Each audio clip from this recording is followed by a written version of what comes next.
आज यानी 18 दिसंबर 2025 को लोकसभा में भारी विरोध के बीच वीबीजी रामजी बिल पास हो गया है। विपक्ष ने बिल पास होने पर जमकर हंगामा किया और बिल के कागज तक फाड़कर फेंक दिए, जिस वजह से सदन का माहौल इतना बिगड़ गया कि कार्यवाही कल तक के लिए स्थगित करनी पड़ी। क्या है जी रामजी बिल और आखिर क्यों इस पर बढ़ रहा है सरकार और विपक्ष के बीच विवाद, आइए समझते हैं।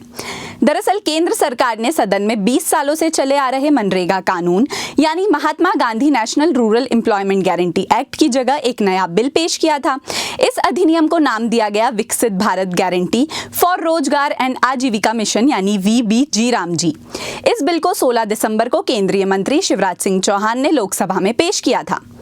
आपको बता दें, कांग्रेस के नेतृत्व वाली यूपीए सरकार साल 2005 में मनरेगा कानून लेकर आई थी, जिसके तहत ग्रामीण इलाके के परिवारों को साल में 100 दिन रोजगार की गारंटी दी जाती थी। वहीं नए अधिनियम में इसे साल में 125 दिन करने का प्रस्ताव रखा गया है।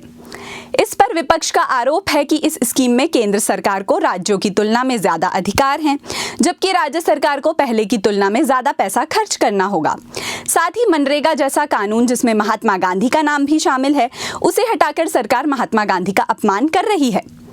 लेकिन सरकार का दावा है कि ये मनरेगा से बेहतर स्कीम है और ग्रामीण इलाके में रह रहे लोगों को रोजगार के बेहतर अवसर मुहैया कराएगी और इसके तहत ग्रामीण इलाकों में जल सुरक्षा की गारंटी दी जाएगी और लोगों को इससे जुड़े कामों के तहत रोजगार भी दिया जाएगा, जिससे ग्रामीण इलाकों को बेहतर कनेक्टिविटी मिलेगी। मनरेगा में प्रावधान था कि मजदूरों को दी जाने वाली मजदूरी का पूरा खर्च केंद्र सरकार उठाएगी, जबकि बाकी खर्च राज्य सरकारें एक निश्चित अनुपात में उठाएंगी।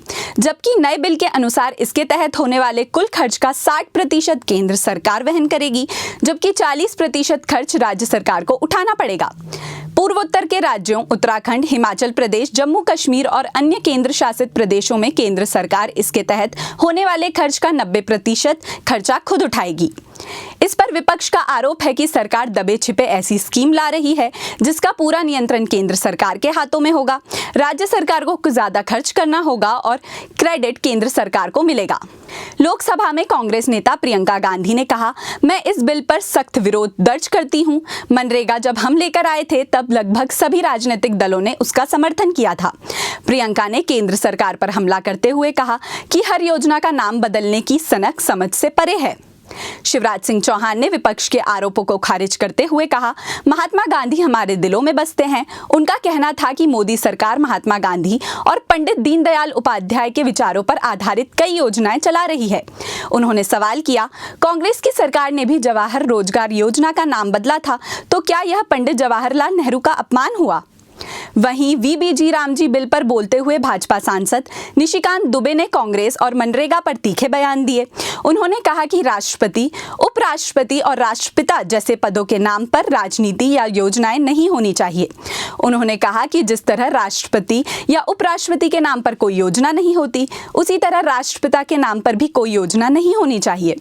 वहीं आपको बता दें, वीबीजी रामजी बिल 1 अप्रैल 2026 से लागू किया जाएगा। ऐसी ही और खबरों के लिए जुड़े रहिए हमारे साथ। धन्यवाद।